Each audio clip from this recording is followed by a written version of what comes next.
Okay, hello, good afternoon here in great southeastern Houston, Texas. So, been a day or two, three. Like I said, I'm trying to get more committed. And in the meantime, yesterday, I guess I'm telling my story right now, and primarily because, I'm going to get into it right now. So, yesterday, I was taking a nap and it's probably 12:30, 1 o'clock, dead sleep. And I felt what I thought at the time was like a baseball bat on the back of my head here. It was a huge, just whack. So I took my arm to kind of brace because I thought maybe more. Getting up, same time, kind of a blackout, and it ended up being the ceiling fan in my other room because I have a really good fan in there. Did along with 4x4 of the sheetrock. Apparently, the condensation in my house is fixed to be paid off. You know how that goes. So anyway, went to the ER, had stuff done. Blessings is, I'll be fine. I'll be all right. Um, Earlier that day, I had, and I've spoke about this before, but uh, mental illness runs in my family, and it's genetically, and I have one sibling, and I had spoke to my sibling trying to give, get up, do something, at least, just something, right? Ugh. So anyway, long story short, it's never going to happen, but I did have this prayer that I went over, said it, and I was speaking about family. I was speaking about life is a gift. You just don't even know. Every day, none of us know. And when this happened later on, I remembered all that conversation because the one thing that came up at that moment, I remembered right after I was hit, not knowing, I remember thinking, not like this, Lord.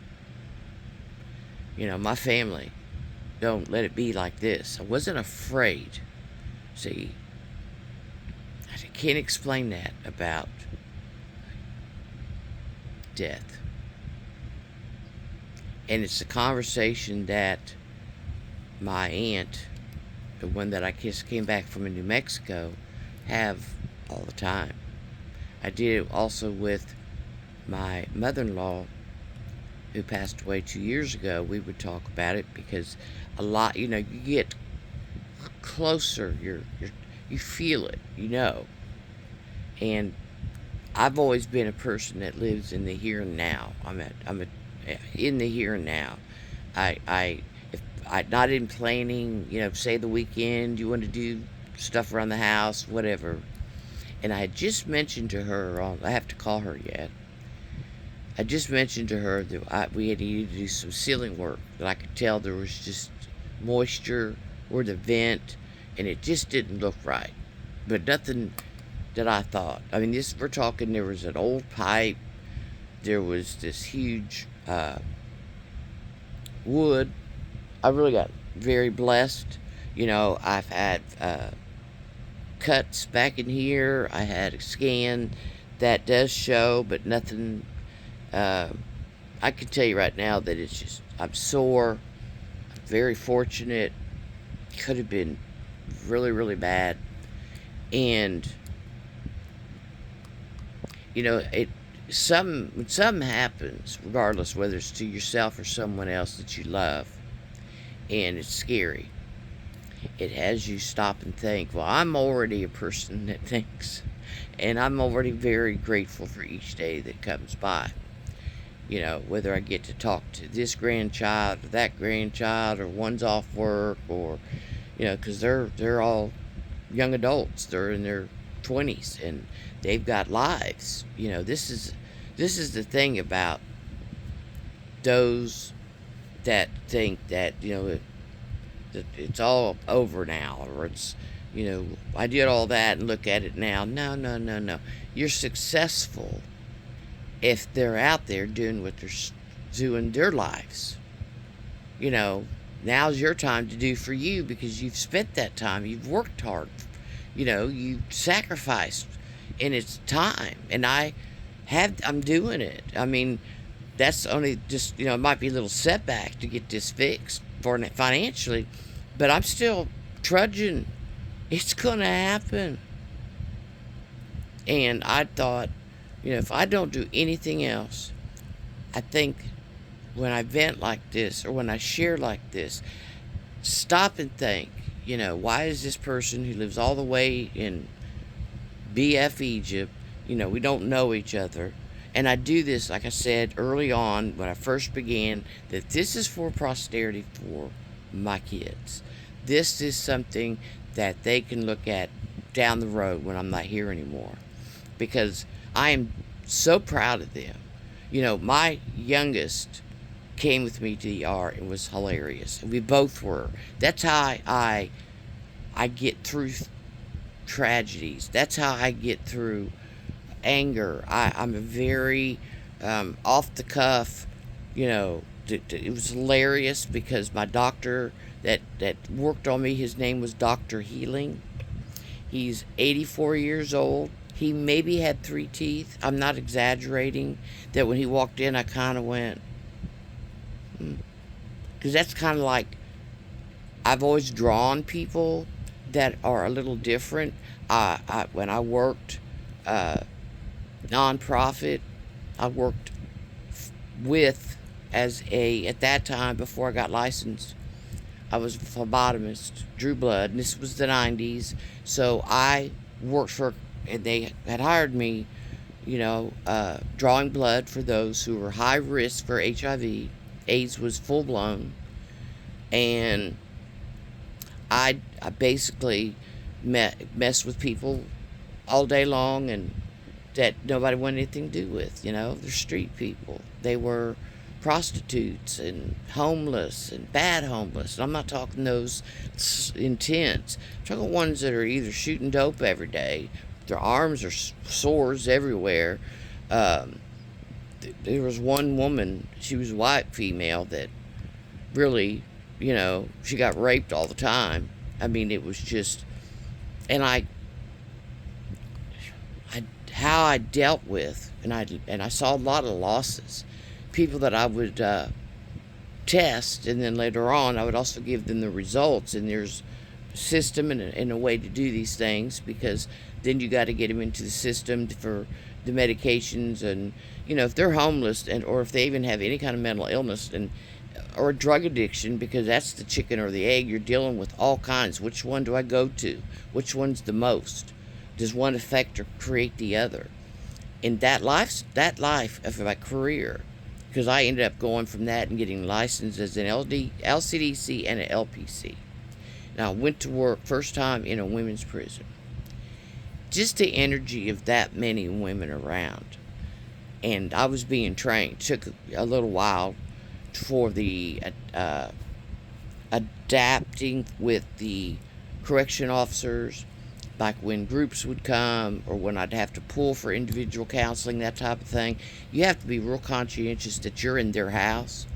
And believe you me, I got more stories than first time I walked in, and I went into what they call them pods here, and there was A, B, and C, and I worked in A, which was the parole.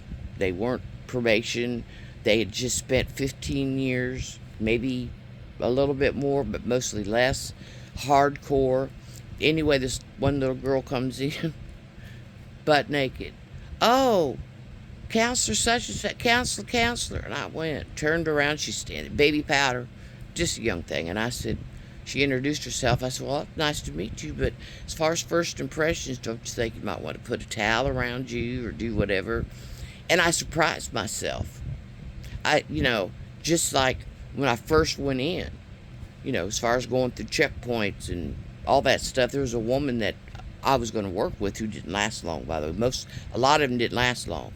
Anyway, by the second time you're going through the security, she broke down crying. She goes, I was locked up a long time ago. I was one of the ones, because they did in the state, I think it was during, I can't think of the governor at the time, but she was annulled. That's the word? You know what I mean. That's part of this. When I got hit, I already have it. I'm already, having difficulty with, I can see a word, but I can't say it. So anyway, and I've already had my walk today, by the way. When I come back here talking, let me say this real quick. It's because I already did everything I want to do. I'm done. And this is my time. Now, I was out earlier on the porch, thought about doing it there, and I've done it. You've seen front porch anyway, but you haven't seen the back, so I might do that around here, and then take you on a trip around here to kind of see. So anyway, I digress. That whole journey, and then having multiple things, losses. So part of what fibromyalgia is, I'm running time, is, and I'm going to pick back up. I still have picked up from one of them, like a part 2. I'll get there. It's called like the Cinderella syndrome. And when I was diagnosed, which has been 20 years ago, nobody knew what it was. It was just absolutely nothing. When I tried to describe it, they tried to give me all kinds of meds that I would not take. Said, I'm not going around like a cuckoo bird. It's just not going to happen. And eventually they had Lyrica came out. Lyrica was for like arthritis and those kind of things, which I have osteoarthritis in my hips and in my back. And that's also hereditary. So I didn't like it. I ended up getting Cymbalta. But Lyrica is what put it on the DSM-4 at the time. There is now a DSM-5 criteria. So when all this went down, I'm still with the same pain management doctor 20 years later, because all them pill mills out there, I'm telling you, gone. And I kept asking my doctor at the time, is everything? He says, oh yeah. I get UAs every month or whatever. Last time I was there, he goes, it's all right. And I went, really? Because you get older, you just can't pee anytime you want to. You don't tell you all these things. It's just like when I was pregnant back in the day. They didn't tell me 90% of what went on. I knew I'd lose sleep. I knew I'd probably get a little grumpy. I need some water in my mouth. Anyway, I'm going to end this because I don't like going too far, because I don't know what YouTube's going to do. I've only been tapped once, but, I want this to be able to stay here, like I said. I want all my family and everyone that I love with all my heart to know that every day that I wake up, I think of you. And at that moment when this had happened, you were the first things in my head. All of you. Know that. The rest of you, peace and be kind. Bye.